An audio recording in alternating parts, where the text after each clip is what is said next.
The Iceberg Hermit, Chapter 2. No matter how hard he tried, Alan could not sleep longer than a few minutes at a time. If it was not one thing, it was another.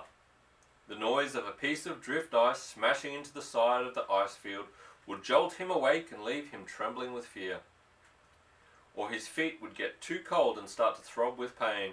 Or the heat of his body would melt the ice he was sitting on, and the melted ice water would soak into his pants and force him to move to a new place. He thought the night would never end, though he realized that the coming of daylight would hardly improve matters. Again and again during the night he went over his situation and each time found it helpless. He discovered that the ice around him was frozen seawater and not fit to drink. As for food, even if a seal or some seabirds came to the ice field, he had no way of killing them. And if by some miracle he found food and water, without fire, he could not last very long in the bitter cold of the Arctic winter. He had survived drowning only to die from starvation and exposure. There was only one very slim chance of rescue, that within the next day or two a passing ship might spot him and take him off his ice island. But the Ann Forbes had been late in turning about for home, and all the other whaling ships had no doubt left the polar seas by now. And even if one of the whalers was still in the area, the chances of that particular ship sailing close enough to the ice field to see him were 1 in a million. The dawn came and Alan stirred himself. The fog had finally lifted, a day too late for the Ann Forbes. He stood up and looked out over the frozen ice field. The first thing he noticed was a tall mountain of ice some 100 yards away. Looking at that ice peak, he felt the first stirring of hope. It was obviously an iceberg. And icebergs, he knew, were originally made of frozen snow and therefore had no salt. With fresh water from an iceberg, he could survive for 8 to 10 days, perhaps even 2 weeks. During the night, he had tasted a chip of ice and found it salty. But now he guessed that the unbroken ice field that stretched away as far as he could see was made of frozen seawater that had trapped the freshwater iceberg in its grip, like a raisin on the surface of a cake. Alan turned slowly around until he was looking at the spot where the Ann Forbes went down. Then he rubbed his eyes and looked again. It was still there. A long, rounded black hump frozen into the ice. Surely it was the carcass of a huge dead whale that had somehow broken loose from another whaler and drifted until it froze into the edge of the ice field. A miracle, Alan thought, as he ran and stumbled over the ice. Suddenly, he had a mountain of fresh water and more food than he could eat in a year. When he reached the scene, he found an even greater miracle than he had dared to hope for. What he thought was a whale carcass turned out to be the black, upturned bottom of a ship. After the shock wore off, Alan realized that the ship had to be the Ann Forbes. He could hardly believe his good luck. A moment ago, he had neither food, water, nor shelter. Now he had all three. With some difficulty, Alan made his way over to the Ann Forbes. Everywhere the ice was all jumbled up and hard to climb over. He found a broken piece of spar that had been thrown onto the ice when the ship went down, and used it as a staff to help him over the very rough places. Finally, he reached the keel of the vessel only to be frustrated again. How was he to get inside the Ann Forbes? The keel and bottom of the ship was made of thick oak, and he had nothing that would cut a hole through the tough wood. He was in danger of starving to death with a ship full of food only a few feet away. Then he remembered the captain's cabin at the rear of the vessel, a cabin with a small window that he might be able to squeeze through. If he could dig down through the ice and reach that window, he could crawl through and into the cabin. Once inside the captain's cabin, he would have shelter, and surely he would find some food.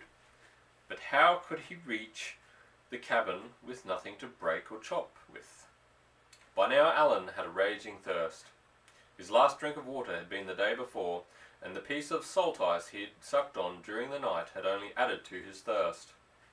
Before he could attempt to get into the Ann Forbes, he would have to hike over to the ice mountain. Even if he got inside the ship right away, it would not help him. Any of the water that was stored aboard in barrels would now be mixed with seawater and not fit to drink. Alan turned around and headed for the iceberg peak. Again, it was very slow going over the humped up blocks and piles of ice, and he often had to stop for a rest. It took him over an hour, but he finally made it to the foot of the mountain. He knocked a chip of ice loose with his staff and found to his great joy that the ice was free of salt.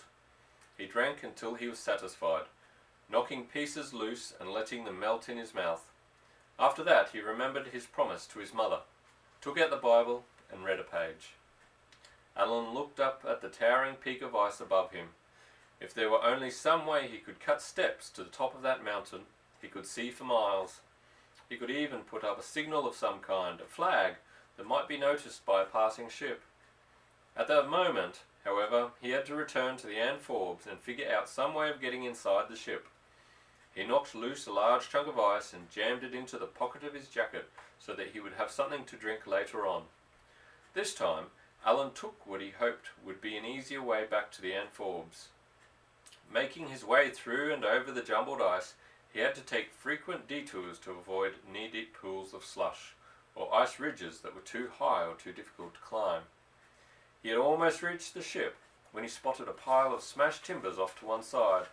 He went over to investigate and found the remains of an open whaleboat that had been stored on the deck of the Ann Forbes. The whaleboat had somehow been thrown clear at the time of the collision. Although it was smashed beyond repair, what excited Alan was finding several articles tangled up in the wreck. He pulled out a couple of pieces of sailcloth, a coil of rope, an iron harpoon head, and the whaleboat's anchor. The anchor was shaped like the head of a pick, and he lifted it up in his hands, raised it above his head, and let one of the points come down on the ice. He grunted with satisfaction. It wouldn't be the easiest tool in the world to work with, but between it and the harpoon head, he thought to be able to chip away at the ice surrounding the Ann Forbes. Later, after half an hour's work, he stopped to rest for a moment. He figured that the captain's window was somewhere between 6 and 10 feet below the surface of the ice, which meant that he could not dig straight down, or he might not be able to climb back up and out of the hole again. He would have to start well back and dig an open trench that sloped down to the window. He still had trouble believing his good luck. During the night, the sunken ship had somehow turned turtle and been forced to surface again. Perhaps the air trapped in the holds was responsible, but the miracle would do him no good if he could not get inside the vessel. He jumped to his feet and went back to hacking at the ice. Several times he was tempted to give up digging. Even if he got into the ship, it did not mean that he was saved. Any food on the Ann Forbes would have been spoiled by seawater. He might live a week or two longer inside the ship, but in the long run he was doomed.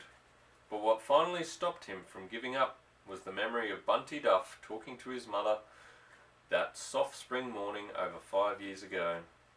Thinking of Bunty made Alan tighten his lips and go back to smashing at the ice. Thinking of Bunty could have made him mad enough to do anything. When dark came, he still had not reached the captain's window. He spread a piece of sailcloth on the bottom of the trench, lay down and rested his head on the coil of rope, then pulled another piece of sailcloth over his face, hoping to keep warm. He pretended he was sitting on his favourite stool in front of the fire at his home in Aberdeen. He thought he heard his mother say, "Alan, it's time to go to bed." She would lift the oil lamp down from the wall and wait until he climbed the ladder to the sleeping loft above the kitchen. There he would lie down on his straw mattress and look into the kitchen through the wide crack between the floorboards. He would watch his mother tilt her hand above the chimney globe of the lamp. A quick puff of breath and the flame would go out, leaving everything in darkness. Then he would turn over, link his hands beneath his head, and listen to the soft pitter-patter of rain on the thatched roof. And listening to the rain, he finally fell asleep. It's the end of chapter 2. Good night.